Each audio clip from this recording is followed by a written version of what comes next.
Hello and welcome to another edition of Movies and Tea. I'm Elwood, and this is our re-evaluation of Sucker Punch. Sucker Punch, for those unfamiliar, is a passion project in many ways of Zack Snyder, the man who sort of leapt to fame, first of all by remaking Dawn of the Dead to surprisingly positive reception, even from George Romero himself. And from there he went on a rather unique career track, to say the least. He not only brought Watchmen to the screen after years and years in development hell, but also gave us the Nazi Owl movie in Legends of Gaud, before joining with DC to give us both Man of Steel, as well as Superman vs. Batman, and more recently the Justice League movie. However, at the same time, he's a director that, for one reason or another, has courted a very diversive opinion of his work. There's people who rate his work really highly, and then there's those who see him as being kind of very overrated and just perhaps don't get the sort of films that he's choosing to make. And certainly Sucker Punch is one of the more unusual titles in his filmography, and that's kind of one of the reasons I wanted to revisit it on this episode, and because it is just so diversive. And I think even when we were talking about it between ourselves, Kim, we just sort of like had sort of very different opinions on where this film was, which we'll obviously get onto in a minute. But if you haven't done already, you can obviously like and follow us on Twitter and Facebook. You can also check out our complete archive of episodes if you want to check out our blog, which is moviesandteapodcast.wordpress.com. On there, for any of those sources, you can obviously get in touch with us, let us know your thoughts on any of the films we discuss on these episodes. We'd love to hear from yourself, and as always, you can subscribe and follow us on both Podomatic and iTunes. So wherever you happen to be listening to us, leave us a review, leave us a rating. We'd love to hear from yourself. But obviously, back to Sucker Punch. Opening thoughts, Kim. I mean, what do you obviously think of Sucker Punch? When I started this movie up again, I have to say that the first time I watched it, I wasn't quite a fan. And then I thought about the fact that of how it was when I went back to Pompeii, and Emily Browning was also in that movie. And this was also the same reason that I went to watch Sucker Punch, was because of Emily Browning. And I watched it at around the same time. I think around the same time also. So it's Zack Snyder is kind of a hit and miss for me. Sucker Punch, in the second viewing, definitely feels like I forgot a lot of stuff from the first viewing. But, the movie itself is visually stunning. Visually, Zack Snyder is great. Like, I find that's never been a problem with this movie. My problem with this movie was more of like this disjointed feeling I get when I watch it.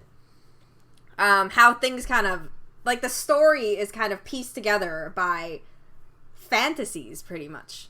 And it feels like he had, 10 stories, and he wanted to put it all together, and add some ogres here, and add some giant robots there, or add some, I don't know what those things are, zombie-ish, steampunk zombies of some sort over there. And then, add some 5 killer hot ladies toting, cool weapons and in this fantasy world. And that was how he got all these fantasies, and then pieced it together with one, big fantasy, which covered up for the actual real world that they fell into. That's my main thing with the narrative. But, to be honest, there's a lot of little details here that if you catch, it kind of makes sense a little bit more. I think I appreciated it a little bit more in the second viewing, but I still felt it was slightly repetitive because of the falling in and out of fantasies. You go from that world, that kind of dancer, I don't know, escort world, and then you kind of go into this I don't know, very violent war, apocalyptic world, sort of war fantasy world, and you kind of switch between the two, and it seems like, I don't know, it just doesn't. I feel like there's something missing, I guess. Like, the repetitiveness kind of gets me bored every once in a while, and I'm just, I don't know. I wanted to like it. I really do. Like, I like so many elements of it, and yet it's one of those movies that when I rewatch, I just feel like, you know, among everything, like, I'm not gonna spoil it, so, but the ending bothers me a lot. I hate movies that do that. Just because, like, I guess I understand why they did it, but I hate movies that do that because you kind of, in the end, feel like you watched this for nothing, and it kind of makes me really angry. So you're not a fan of a downbeat ending? No, I don't mind downbeat endings so much as the fact, you know, I don't want to reveal it, but it's just like, it's kind of a downbeat ending and a certain type of downbeat ending that I'm not a big fan of, you know. That's okay. I mean, the film itself is, as you said, it goes between many different sort of worlds that all exist within the head of Baby Doll, who's here played by Emily Browning, and who at the start we see is being institutionalized by her abusive stepfather, who basically doesn't take too kindly the fact that Baby Doll and her sister have been left everything by their recently deceased mother. So he takes upon himself to basically take these two girls out of the picture. In the opening sort of sequence, we obviously see that Baby Girl is already this sort of determined, feisty young lady who's not going to take no crap from anyone, and in battling her stepfather, accidentally kills her younger sister, leading her to obviously being taken into this asylum where her stepfather's basically bribed one of the orderlies, Blue, here played by Oscar Isaac, in a really sort of unrecognizable role. I mean, here he's taking a break from dropping panties and belt buckles in the Star Wars universe to play a real sort of scummy role. This is what I love about Oscar Isaac. Yeah. The fact he's a human chameleon at times when he wants to be, because when you look at this, when we look at Ex Machina, he's completely different. He can be like this real charming, sort of suave, heartfelt guy, and then he can just be like the scummiest man alive. And here he's definitely on the scummy end of the scale, whether he's playing his orderly self in what we assume is the real world, or playing the brothel owner in the sort of fantasy world. And it's this sort of fantasy world where the majority of the film takes place, as Baby Doll is, when faced with being lobotomized, she escapes into this world of her own making, where herself and several of the other girls in the institution are all dancers in this brothel that is bizarrely takes in these orphan girls and puts them to work. Further to this, she's able to further slip into additional worlds whenever she distracts these authority figures with her amazing dance ability. Which leads her further into her own mind as she engages in these flights of action fantasy, which is really just a way for Zack Snyder to tie together all these different ideas for a film that he's sort of stitching together here. Because basically what we're looking at with Sucker Punch is one of those unique situations where a director is been given free rein to do what the hell he wants. We've seen it with like Darren Aronofsky's The Fountain. We've seen it perhaps to a lesser extent with Aronofsky's The Lost Empire, and like Streets of Fire. And again, we see it here with Sucker Punch. And Zack Snyder's clearly just having a ball, just like saying, you know, I want to do like a fantasy world, but we're going to have World War II elements, or I'm going to do a World War I movie, but again we're going to have steampunk elements in here. And he's just having so much fun with it, and I think in turn the audience, if they're willing to just go along for the ride, and certainly when we get into those fantasy sequences, it's so much fun. But like you were saying, there's moments where it's sort of like creaking a bit, the scenes where he's trying to keep it all within the rules of this universe in check, and at the same time not remove too much of the fantasy. And I think that's where one of the big issues comes, is it becomes a little unclear as to what's actually supposed to be happening. And that's where, if you watch it more than once, you can sort of slowly sort of piece it together, some sort of workable theory in your head, which I was kind of happy I came out of this watch with. Other times I've been a little unsure, and it was sort of like at the end of this one I thought, okay, I know I have a working theory. I can say, yeah, no, this is what the film's about. Well, the film, in short, is one of the lines. I don't remember the line exactly, but it's something like, the world you control is more real than your pain, or something like that. And that's one of the lines that Carla Gugino, who plays the doctor in the real world, and then she plays like the hen mom or something in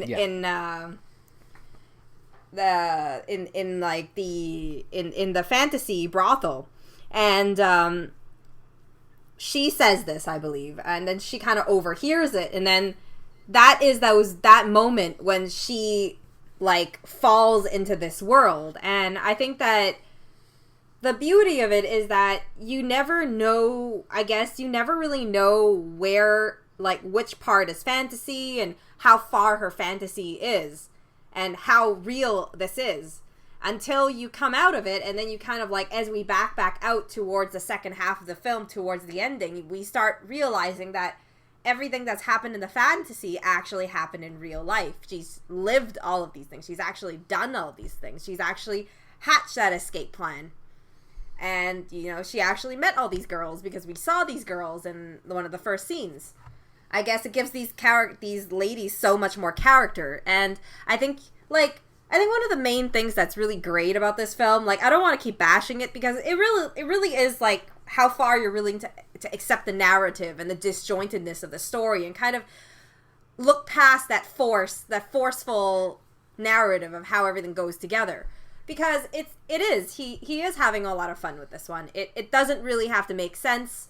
You kind of go in and you kind of enjoy the things that are going on. And I think that because I already saw it the first time, this time going in, I was able to enjoy that moment of kind of like being lost in these ladies. And I am a sucker for these things, just like for Alice in Resident Evil, you know, their cool costumes and then their cool weaponry, and like how they're doing all these like crazy fight scenes. And, you know, Zack Snyder definitely has his like his slow motion action that is like staple to him, and there's a few moments of those which work like great in that sort of CGI visual world, and it's super pretty to look at, and it's super fun in those fantasy moments, and when you look a little deeper, there is a story in there that's being told to a world where someone is just lost in their fantasy, to kind of like mask all the pain that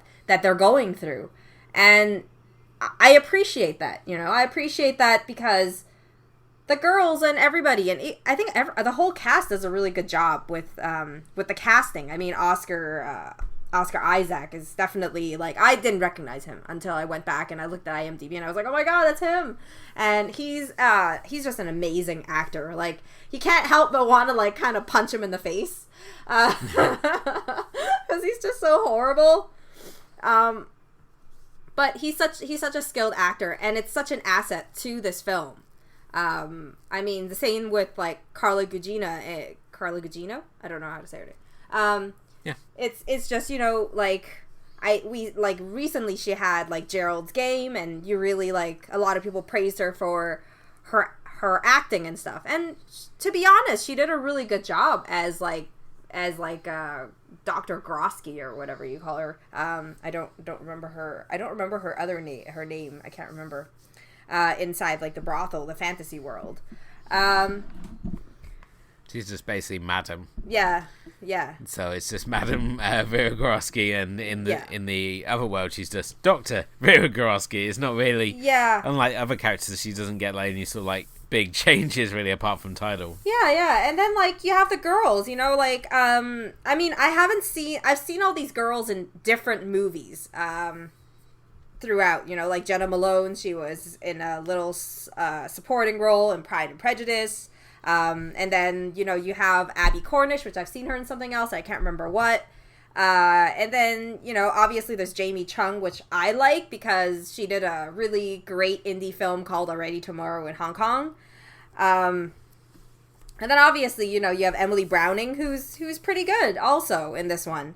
She kind of always has that blank, weird look in her face. I don't know. It's I guess it works for her in a certain way.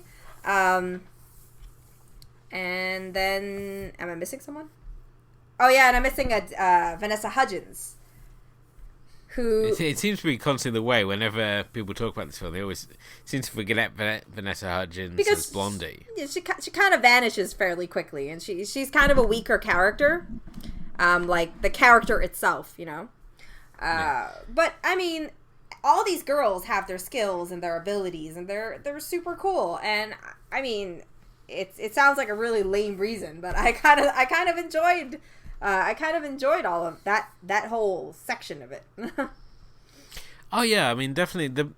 This is where we obviously get into some of the main gripes with people who don't like psychopathics. They feel that it's very over-sexualized and that it's very much of the male gaze.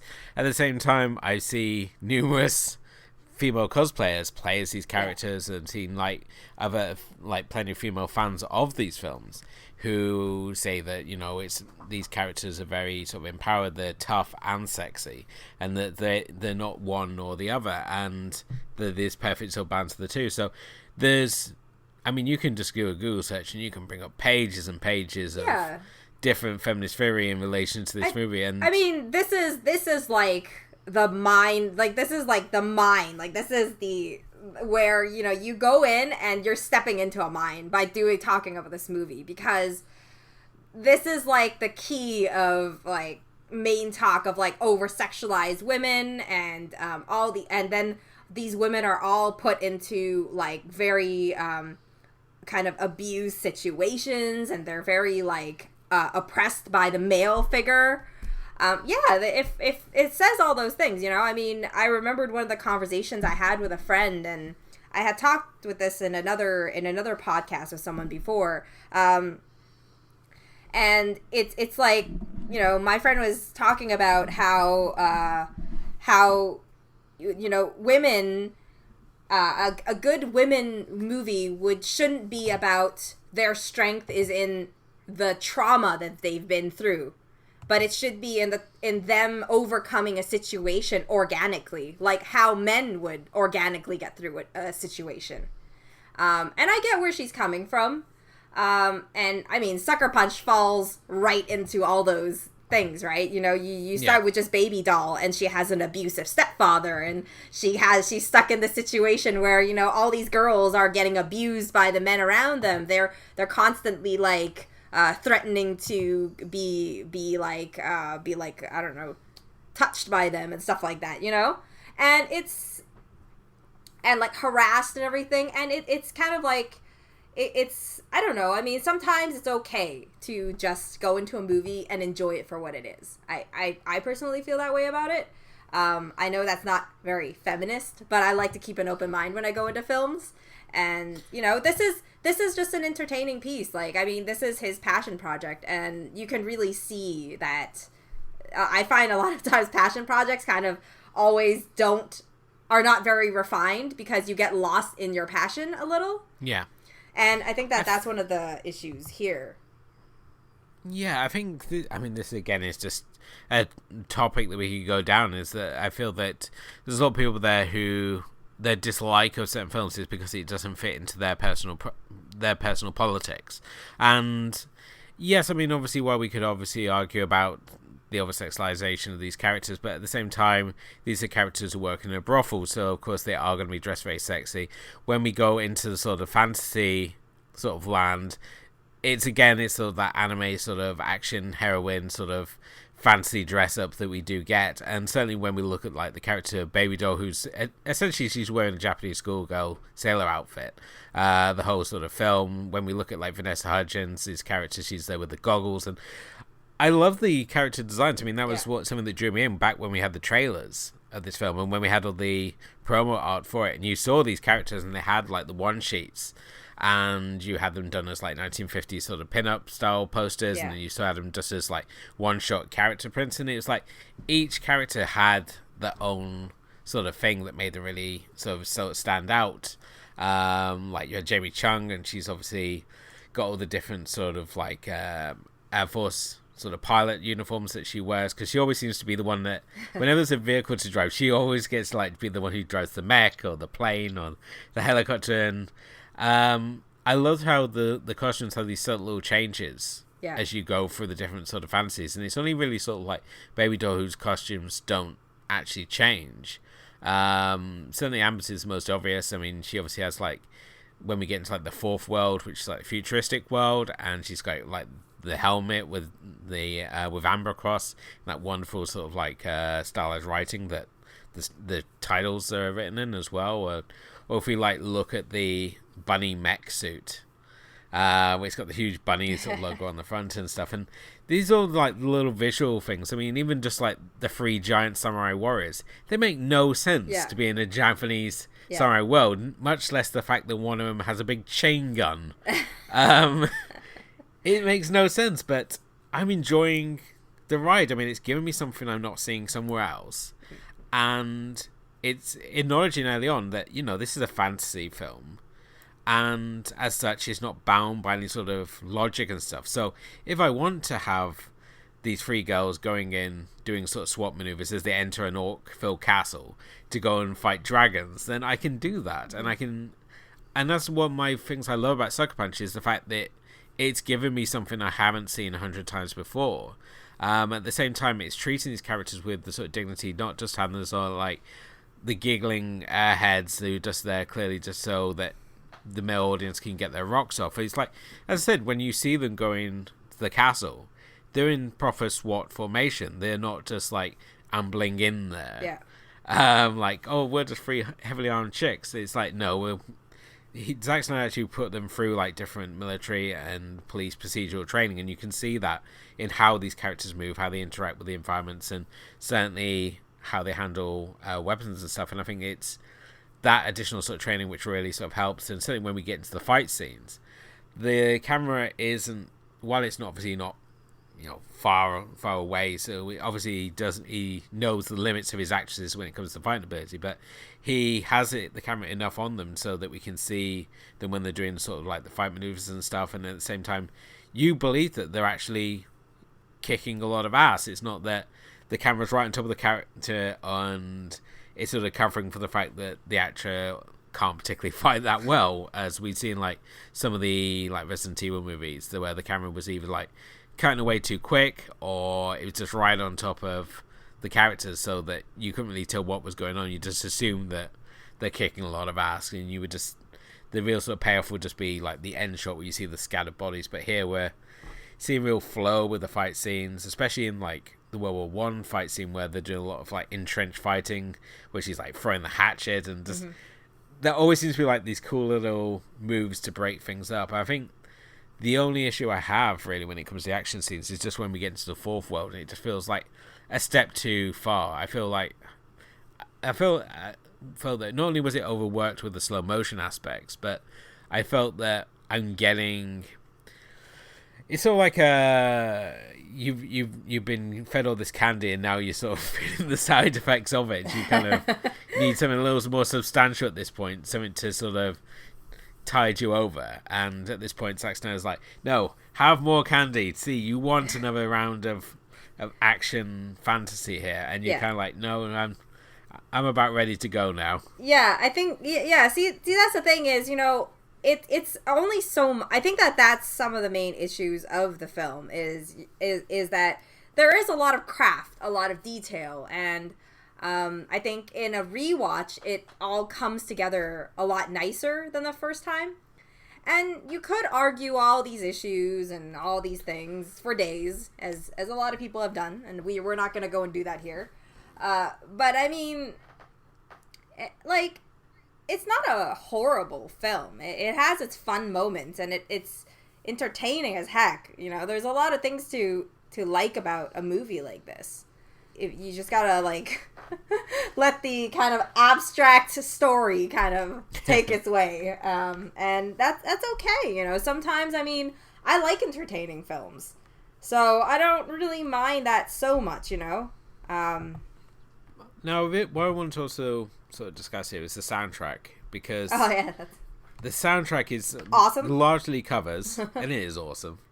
And I mean, we open with Sweet Dreams Are Made of This. Thankfully, they did not do the Marilyn Manson cover, which is just like everywhere. I think there's like, you can name off the top of your head at least a dozen horror films which use that bloody cover version.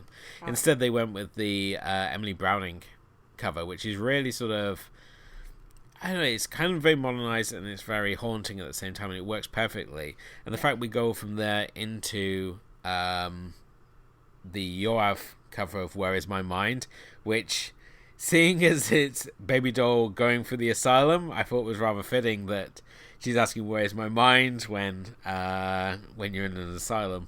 You know, this movie I'm thinking about it now, and I'm like, you know how successful this one would have been as like a musical.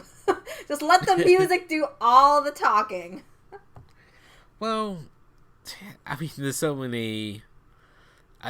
I mean, the fact that Baby Doll has her own sort of theme music in many ways, because whenever she's like ready to, you know, take us into these fantasy worlds because her dancing's that incredible, and there was actually supposed to be scenes of dancing, but basically Zack Snyder thought that people would be too distracted by the dancing and they wouldn't know how to sort of process it, so he adds it, the way he's now cuts it is that she goes into the dance and then we're into the fantasy world, which, I mean, it's kind of confusing first time you watch it. So like, why are we in this world and what's the people in the supposed to be real world seeing while this is happening? Yeah, see? That was one of my problems was, you know, like, you're in this world and you're watching her and she always, like, you know, you start off the first time, you kind of just have her have a snowflake flutter by her eyebrows and her eyelashes as she closes her eyes, and then you jump into this fantasy world, and as you get through the fantasies you kind of see her doing a little bit more swaying, and that's the extent of it pretty much. By the end of it, all you see is she's swaying, and you're just kind of like, I don't know what you're seeing. Like, I don't know what's so mesmerizing about this. You know? Yeah. And I think it's the second time we do this, where they're trying to get the lighter off the high roller. And you can see, obviously, the time that's passed because of the amount of ash that's on his cigar that drops off. And again, Zack Snyder, I'm just going to go on record and say that I'm probably one of the biggest apologizers for Zack Snyder as a director. For myself, if we look at his career up to the DC era, I think it's all been really, really fantastic. There's something in each of those films that I've really enjoyed and has really made him stand out to myself as a director. When we're obviously into the DC world, it's more controlled because, you know, there's a big studio pictures and, you know, they want to see certain things. They want to see a return on his back. So you can't really compare his director style when he's free and able to do more things than what he's obviously done with, like, the Superman movies and the various issues and gripes that the fanboys have had with those movies. And I think certainly when we look at this, I mean, visually he knows how to craft a sequence, and throughout Sucker Punch he proves this time and time again, even if he is a little heavy-handed with the slow motion at times. But, you know, when we have Army of Me used and it becomes like this, you know, the theme tune for Baby Doll, it's sort of like her battle cry is Bjork's Army of Me. And it's like, when you listen to that song, it's basically like, you know, you're going to fuck with me and I'm going to be like this complete wrecking crew that is just going to go and fuck you up. And that's what Baby Doll is essentially does, even though the dead eyes of Emily Browning can be a little distracting at times. She's not very emotive. No. And that's why I'm kind of glad you got 3 other sort of sidekicks with her to sort of break it up a bit, because I think I'm starting to feel that that's the main thing. You know, like, her career was really great in a series of unfortunate events, and then it was kind of downhill from there. You know, like, she plays these like very unemotive characters. I don't even think she was that emotive in like Pompeii. And you watch this and you're kind of like, I was interested in seeing like all these other girls are so flamboyant, there's so much energy and so unique and so much life to them. You see Jamie Chung and she's, she has her little like lollipop and then she's like going badass in her little mech rabbit and stuff like that. And then, you have even Blondie. She's toting these gigantic guns and just going at it.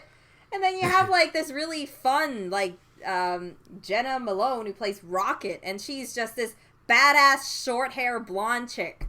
And it's so nice to see her in this character because she's always like, I saw her first in Pride and Prejudice, and she was playing the younger sister, Lydia, who's just kind of like this big flirt who makes bad decisions and stuff like that, and you see her in this one and she's so fun. Like, she's so like, there's kind of like, of course, this darkness to their character because of, just the pain they've gone through to be there and the regrets they have in life and stuff like that. The fact is, all these girls are in this institution and you never really know why they're exactly there. And you never know kind of their story and how much of the fantasy story we can believe that is a real story. So you never really you kind of just see these characters and they have this kind of life to them. It's kind of like the way that Baby Doll sees these characters and the strength that they have and the leadership that each of them have in this sort of world. We obviously talked about the girls and stuff. I just want to quickly touch on some of the smaller bit characters in there. We obviously have Scott Glenn as the wise man. He's sort of like he's sort of like the guy who binds all these fantasy sequences together because he turns up as like the wise man. He's the general, and then randomly he turns up at the end. And Scott Glenn I really like. I think, as a cult movie fan, he's got that sort of appeal for me. He's been in a lot of things that I really like. He seems to really fall really well into these roles. He plays like kind of like the sensei character in like Daredevil, like the Netflix Daredevil. So yeah, and that's essentially what he is here. He's basically the guy who is there to provide the rules. It's sort of like, okay, you're going to find these 4 items. You're going to find the knife, the map, the fire, and he sort of foretells how the film is going to play out in many ways. And I really liked his character, even though I suppose you could cut him out, but I don't want to cut Scott Glenn out of my picture. We also have the grotesque cook, who I only bring up just because I've been playing a lot of Little Nightmares recently, and he reminds me of the cook in that as well. I know, I was thinking the same thing. So if you like video games, definitely play Little Nightmares, because it seems to be taking a lot of cues from this film, certainly in terms of design. But we also get John Hamm, who puts in a cameo role as both the Doctor and this mythical high roller character who's coming to the brothel who Baby Doll's going to be sold to. And he's almost like Oscar Isaac. He's very unrecognizable, and it's the voice that gives him away. But again, John Hamm, at times I often feel that less is more with him. The smaller the role I see him in, the more I appreciate him, such as like when I saw him in the Black Mirror Christmas special White Christmas, and he's sort of like the character who sort of ties all the stories together. I really liked him more than like when I watch Mad Men, and he's obviously Don Draper and the main guy. I find that I'm getting too much of him there, but I'm sure there's a whole group of people listening to this who are like, no, we must have more John Hamm, because I know he certainly has his fans. Yeah. Like Kim. No. No? I haven't watched Mad Men, so I have no I don't really know much about John Hamm. For a moment there, I thought he was Armie Hammer, and that was only because I just finished watching Call Me By Your Name, so he looked really similar to him. But I think I don't know if I'm crazy or if it's that actually, they look very similar. Obviously, Zack Snyder just obviously described this as Alice in Wonderland with machine guns. I'm happy to accept that analogy for this one. certainly I would like to see him. I don't want to see a Sucker Punch 2, but I want to see him being given a project where he has such free reign to go and just like go crazy and do fantasy, just like basically throw fantasy ideas on the screen, like we get here. I don't know. I would like to see him do a project like this again, but at the same time, I don't want to see these characters again, as I feel that we have our story here. That by the end of the story, I'm happy with how it ends. I feel that perhaps it goes a tad dark in the final quarter, and it goes perhaps a little too dark. In many ways, I feel that the sort of dark moments at the end, I think they could have really done without some of it, and it felt like mainly just a way for Snyder to sort of bring us back into his first world. It's sort of like the sort of real world, and this was the only way I could see it by swinging the hatchet, which unfortunately was also one of the issues I had with Tassim's The Fall. So, but yeah, I mean, I would like to, if he can ever get away from those DC dollars, I'd like to see him come back to us and make more interesting movies like this, because I think this is where Snyder really needs to be and be appreciated for, and given the directorial freedom that he really deserves.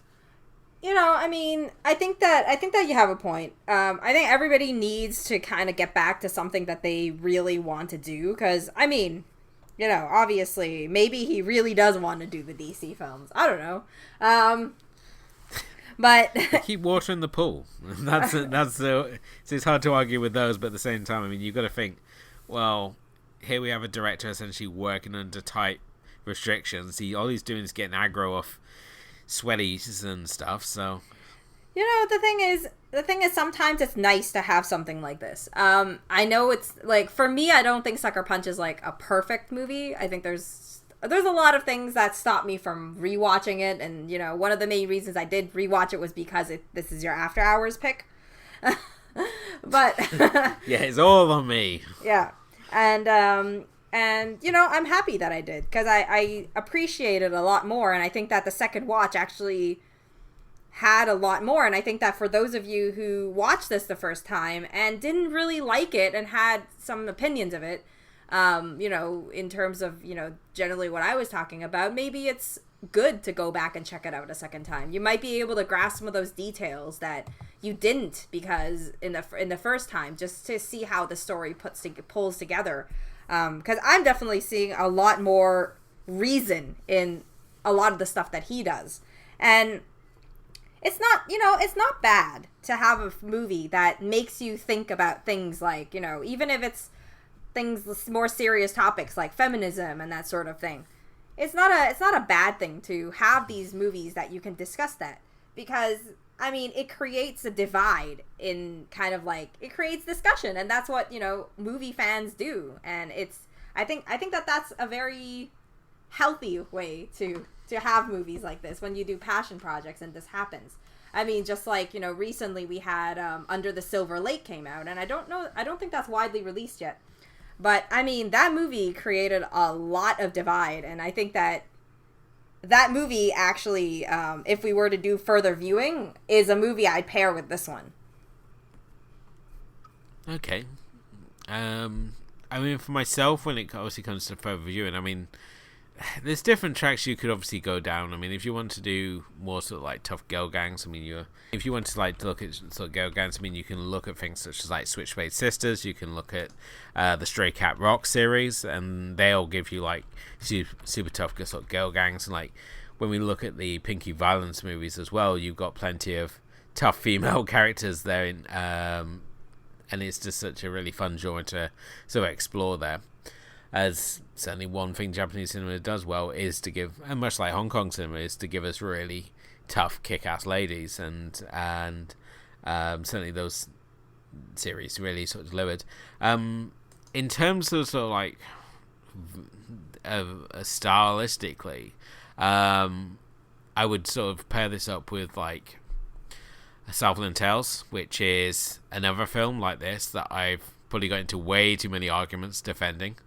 And it's again much like Punch. It's always been the case of, oh, I don't get it. It's stupid, and it's sort of like, yes, it perhaps doesn't make sense on like that literal level, but a lot of David Lynch movies don't make a whole bunch of sense, but we praise them movies. But I mean, as we've said, it's each to their own, and I think I'll just apologize now to anyone I've offended in the past, like the guys over at French Style Sunday, who I am. At the UK Landcast, I got into a rather heated discussion of defending Southland Tales, and I think that's why I'm going to pair it with Sucker Punch here, as well as I'm going to put Tarsim's The Fall, which is way too under the radar and unappreciated for the beautiful, stunning film that it is. Again, it's another flight to fantasy as in 1940s injured stuntman regales this young girl with this fantasy sort of tale about these heroes that are brought together, one of who is Charles Darwin. Yes, the guy who wrote Origin of the Species is a hero in this story, and he basically uses this tale to gather these resources around the hospital that he's currently based in. But yeah, I mean, those would be my sort of further viewing. I mean, I don't know if there's anything else you would want to put with this, Kim, or... I mean, Under the Silver Lake was really for kind of like it's more of like the stylistic, disjointed fantasy narrative style. It's that one is well worth it. I don't know. I think that's my pick. I don't have anything else to add. Well, I mean, this brings us obviously to the end of another edition of Movies and Tea. I'd like to say thank you as always to my wonderful co-host, Miss Kim Lowe. Thanks for getting me to take a look again at Sucker Punch. That's okay. Obviously, on the next episode, we are going to be diving headfirst into Season 2 of Movies and Tea, and our director of choice is going to be Guillermo del Toro. So, our first film that we're going to be kicking off the season with will be the rather unusual twist on the vampire tale with Kronos, which I'm very excited to look at. It not only contains the scene which made my top 100 movie moments of all time, but yeah, it's very sort of classic Del Toro, and really launched him as this talent to watch on when it sort of first came out. But that's obviously our next episode, which will be coming up soon. Of course, if you want to check out any of our previous episodes, you can do via our blog, which is moviesandteapodcast.wordpress.com. You can also follow us on Twitter and Facebook, and as always, you can subscribe to the show on Podomatic and iTunes as well. So any feedback you want to leave us or ratings is always appreciated. But until next time, thank you for listening, and this is Edward Jones signing off and saying good night.